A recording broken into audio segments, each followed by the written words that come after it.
Wake up with Wake.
So what about this as a concept?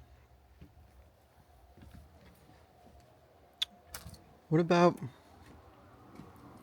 some kind of a buy nothing, do nothing thing? A buy nothing, do nothing thing.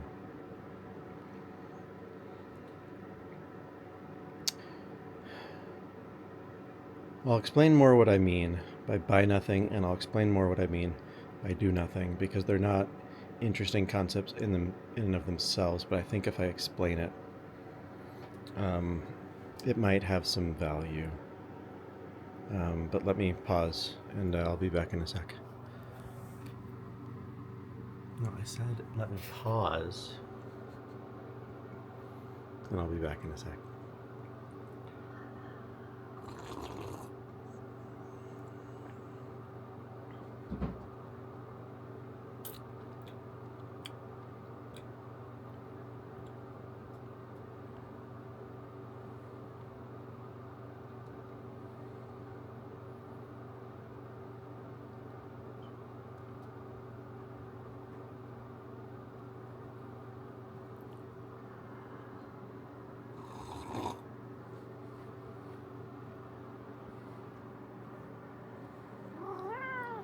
Oh, hello. Hello, my friend. How are you? Are you good? Yeah? You hungry too? Okay. I got you. I got you. I got you. I got you. I do. Sincerely.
Okay. So, what if you picked a period of time where you didn't buy anything or do anything? Picked a period of time. Could be 24 hours, could be um, could be a day, could be a week, could be 3 weeks, could be whatever period of time.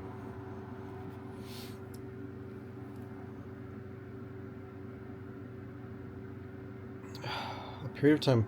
And of course, you can set stipulations like I'm still allowed to buy vegetables or whatever.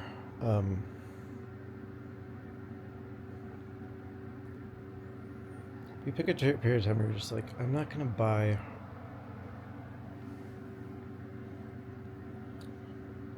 anything.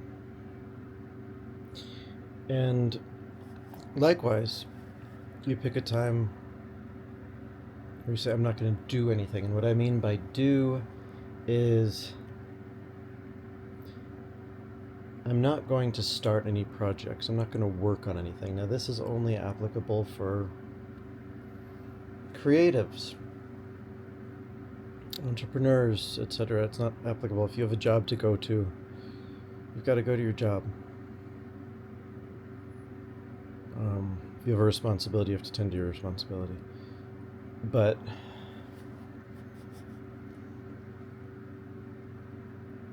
if you're someone who wants to, who often likes to start new projects or new paintings or new songs or new books or new businesses or any new things, you pause and you say, no,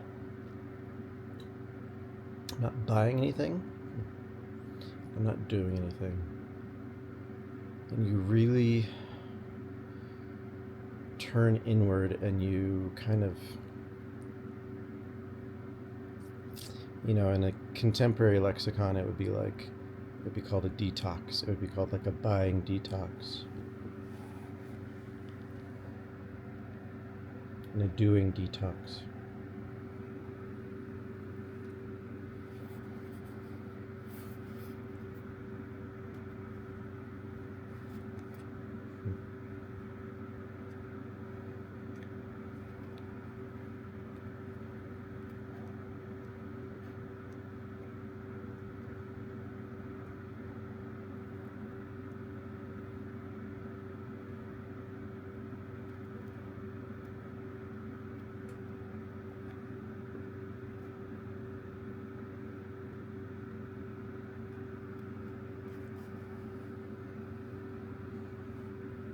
And then after that period of time, when you've kind of like cleansed, when you've kind of like had a chance to go to 10,000 feet, it would obviously be best during this time to go to 10,000 feet or to climb a mountain or to go down to the bottom of a valley or to sit by a river or to connect back to nature in some way, but to really be like, okay,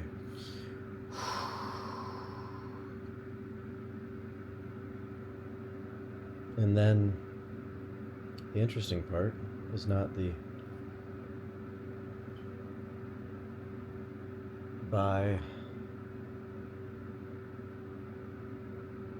and the do and the cessation of them. It's what if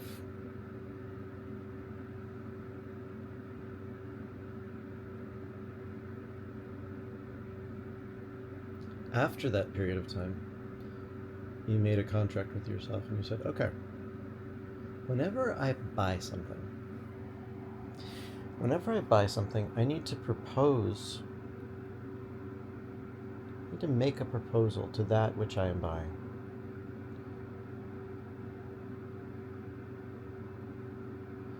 Make a plan, make a proposal.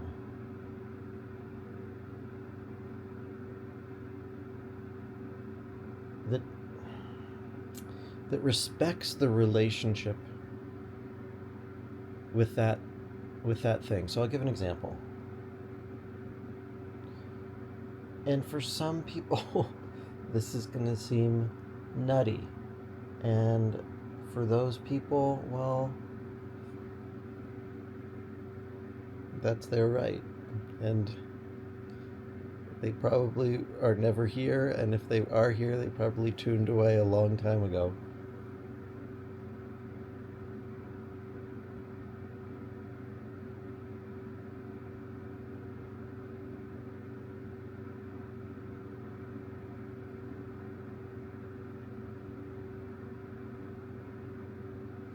So you're about to buy a hot sauce, a little tiny, tiny 5 ounce bottle of hot sauce. And you say to that 5 ounce bottle of hot sauce, okay, here's the deal. Here's my plan. I'm going to make roasted vegetables 3 times a week. And each time I make roasted vegetables, I'm going to sprinkle some of you on top of my roasted vegetables. And that's the relationship we're going to have. And again, this might seem silly, or this might seem nutty, or this might seem whatever, but how often do you, I don't know, reach into the back of the refrigerator and find something that rotted from 10 weeks ago? It doesn't really matter what it is. It could be a cabbage, it could be an avocado, it could be leftover whatever. But like, you didn't have an arrangement, a commitment, a relationship with that. You bought it because you thought, oh, yeah, I like cabbage, or I like avocado. But it didn't fit into a plan. It didn't fit into anything. And so that relationship was neglected. It was disrespected. Now that's in the buying category, right? We're talking about buying, and that's just an example of like buying food. But it could really be buying anything. It could be buying a pen. It could be buying stationery. It could be buying an iPad. It could be buying sunscreen. It could be buying chapstick. It could be buying... But to say to the chapstick, yeah, I'm buying you, and the plan is I'm going to put you by my bedside table, and I'm going to put on chapstick every day when I wake up first thing. That's a relationship to the chapstick. That's an intention. That's a plan. That's a connection. So let's leave buying for a second and look at doing.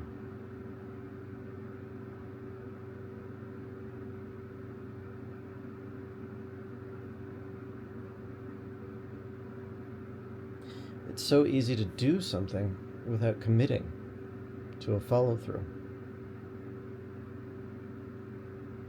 It's so easy to pick up a notebook and make a little sketch, or write a line, or open up notes and jot down an idea or whatever, but what if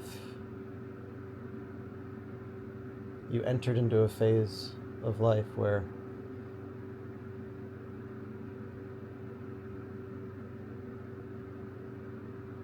you needed to have a finished plan in your mind?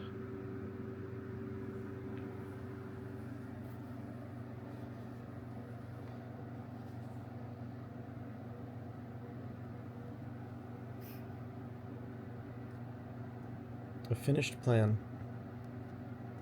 in your mind.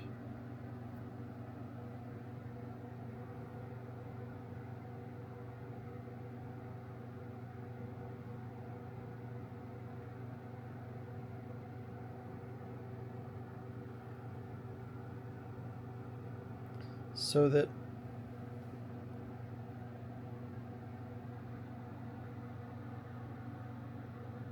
when you did that something,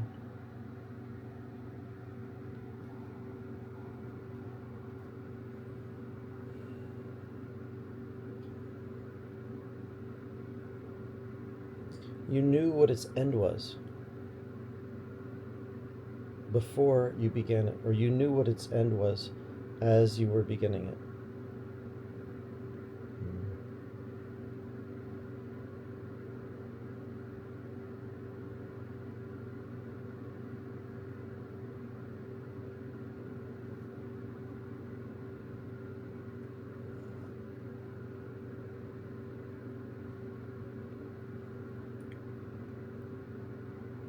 I mean, these are what ifs.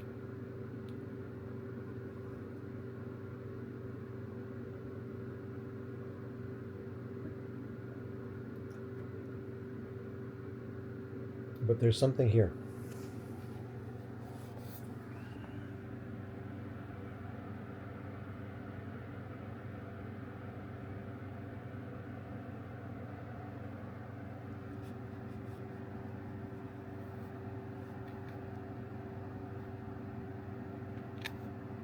There's something here.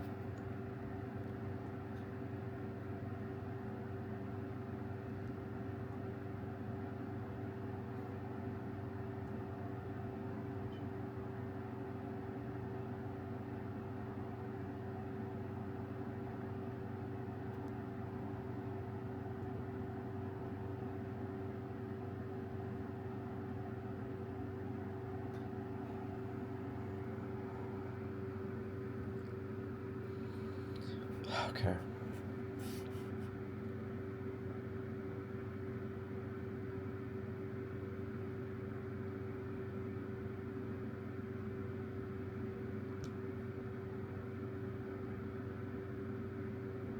So what would that look like in the doing realm instead of me talking about avocados or cabbages?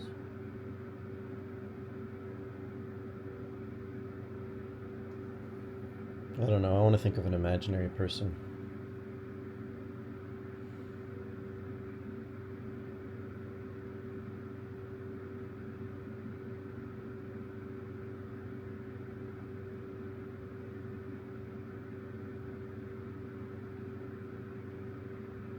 Use a couple examples. Imagine if you went out to do something, and I'm going to use two things as an example. One is you're out and about, and you pull up your camera, and you take a picture of a flower. That's one example. You're out and about, take a picture of a flower. Another example. You're sitting in a boring class, and you sketch out a t-shirt design.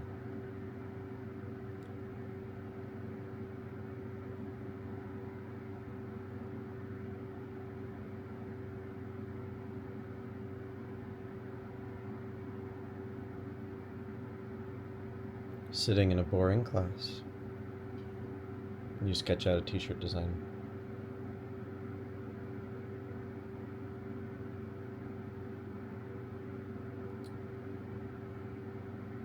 Now, if you take both of these examples from the front to the end, and I'm going to kind of paint a sad picture, for the lack of a better word, but I'm going to bring it to the extreme.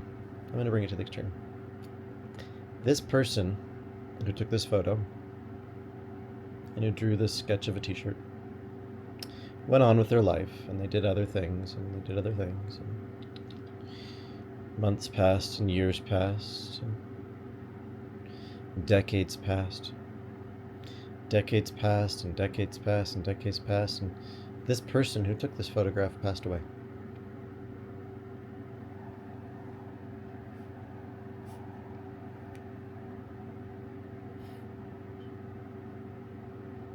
This person passed away. And whatever happened to that photograph and to that t-shirt sketch? Well, the photograph was in two places. It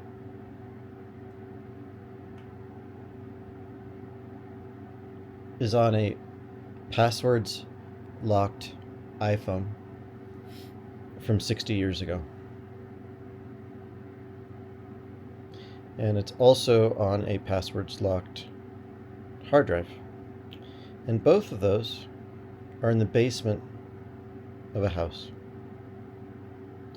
And that house is having an estate sale. And people, strangers, random people, strangers are rummaging through, and they find this iPhone from 60 years ago and go, oh, that's cool. I know where I can sell that. They find this hard drive from 60 years ago and go, not really sure what we can do with this. Don't really even know what to plug it into. So that photo is gone forever of that flower.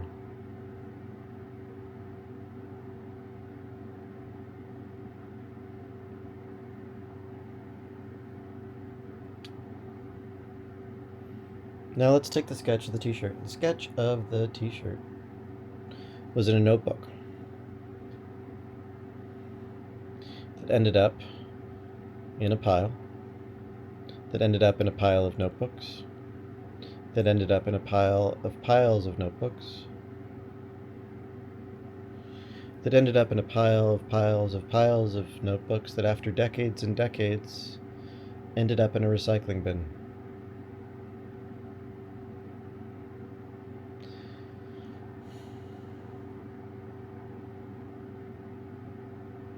So the person created, but it never saw light. It never went anywhere. It never did anything. It never connected in any way.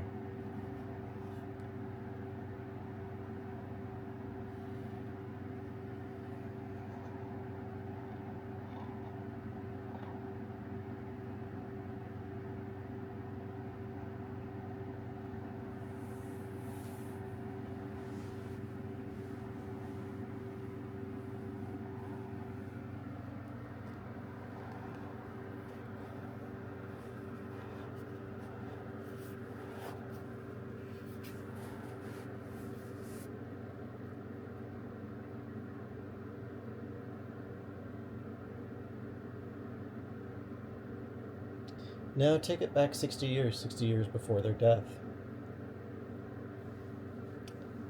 And this person took a photo of a flower, but they did so after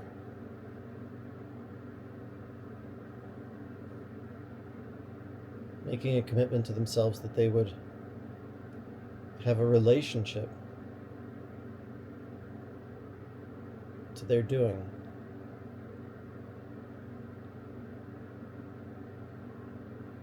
And this person sketched a little sketch of a t-shirt. But they did so with a commitment to doing something, completing that which they started. They only began that which they would finish, and so they consciously began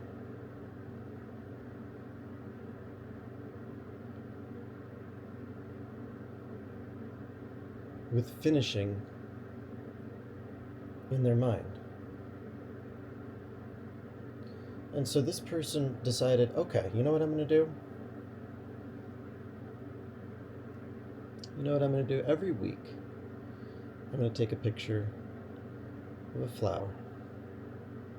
And at the end of a year, I'm going to take all 52 of those flowers,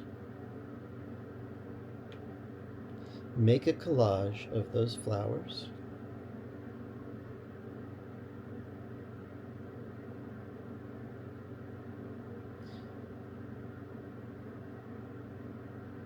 make a print of those flowers into a card,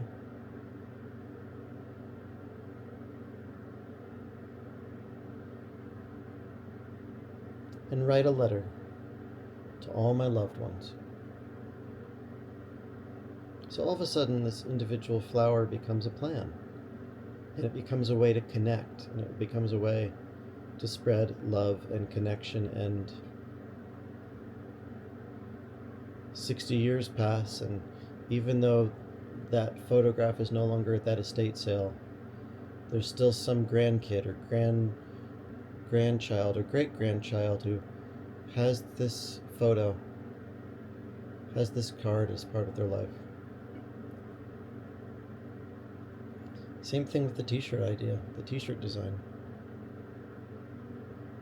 What if they said, you know what, I'm going to go home and I'm going to complete that, and I'm going to flesh that out, and I'm going to polish it, and then I'm going to go and I'm going to actually put that design on a shirt, and I'm going to put it on a shirt, and I'm going to collaborate with an artist, and I'm going to collaborate with this business, and the artist is going to put it on the shirt, and then the business is going to buy it for their employees, and all of a sudden there's this life to it, because the person had a philosophy, or had shifted a philosophy to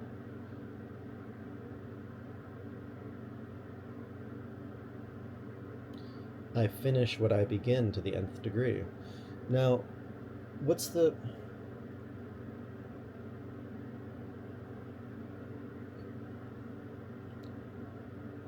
What's the downside to this? Sometimes I get it. I definitely get it. Sometimes you just want to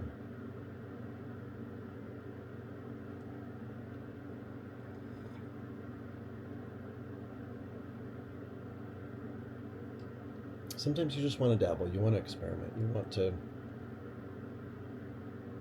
explore.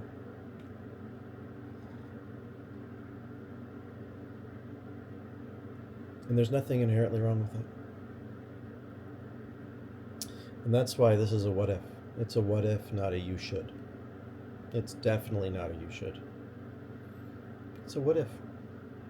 And what if there was a balance? What if for certain things you were like, no, in this area of my life I'm allowed to dabble. In this area of my life I can dabble. But in this area of my life I'm going to make a pact with myself that when I begin something, I do so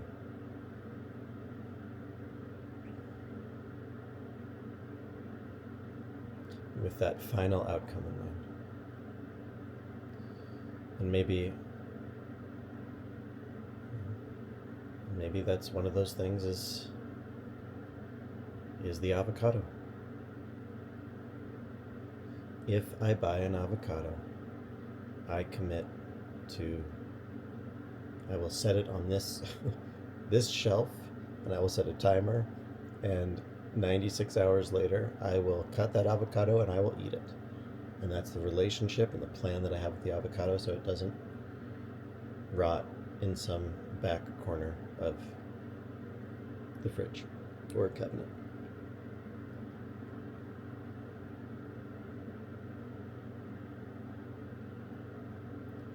Playing with this. I haven't landed anywhere.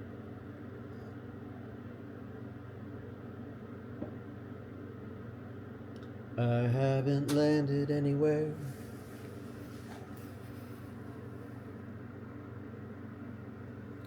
I haven't landed anywhere. But one day I might. One day's in sight. I might land somewhere. One day's in sight. One day I might land somewhere. One day's in sight. One day I might land somewhere. One day in sight. One day I might land somewhere. One day I might, and one day in sight. One day in sight. One day I might land somewhere.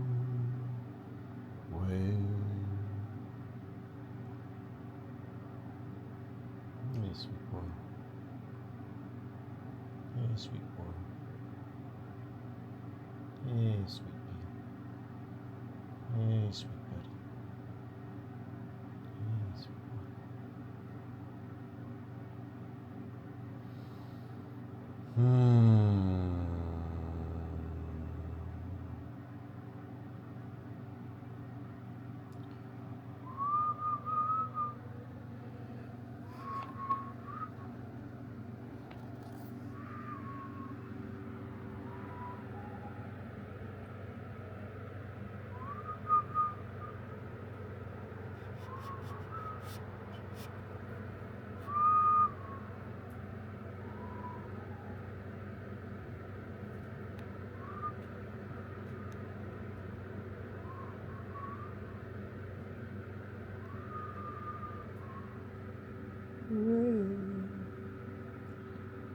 One day I might, one day I might land somewhere. One day in sight, one day I might land somewhere. One day in sight, one day I might land somewhere.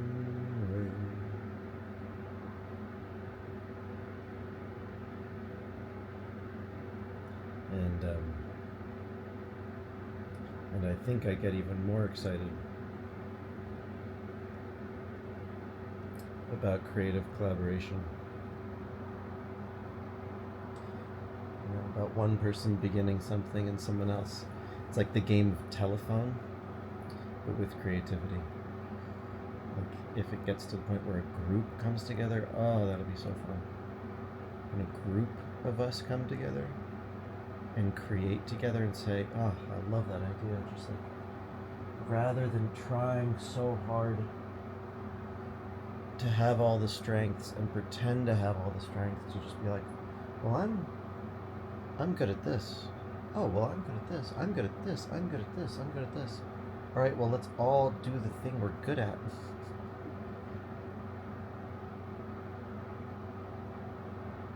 With this idea, with this project. That excites me. That excites me. I hope life gets to that point.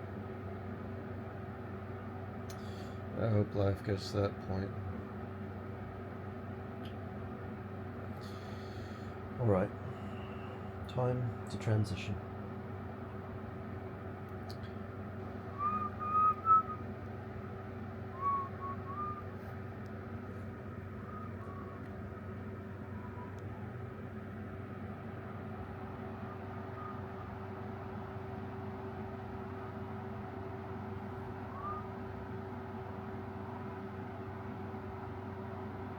One day I might, one day I might land somewhere.